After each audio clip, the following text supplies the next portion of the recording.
পেছনের বল খেলতে আগে থেকেই পিছিয়ে যাওয়া।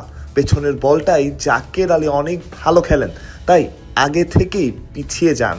সামনের বল খেলতে একটু সমস্যা হয়। অনেককে নিয়ে এমন কথাই বলেছেন পাকিস্তানি সাবেক পেস বোলার ওমর গুল।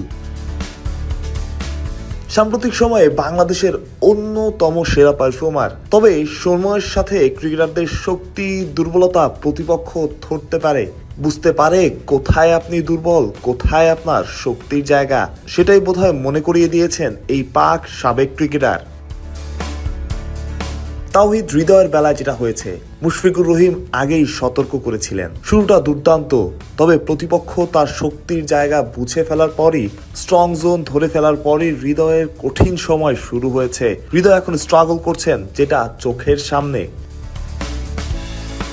প্রথম ম্যাচ ডের পরে প্রেস কনফারেন্সে এমন প্রশ্নই করা হয়েছিল, হানিমুন পিরিয়ড তবে কি শেষ? অর্থাৎ প্রথম বছরটাকে যেমন ধরা হয়, ক্রিকেটাররা উঠতে থাকেন, দ্বিতীয় বছর থেকে শুরু হয় কঠিন সময়। প্রতিপক্ষ বুঝে ফেলে আপনার শক্তি দুর্বলতা। অনেকেরও কি সতর্ক হওয়ার সময়।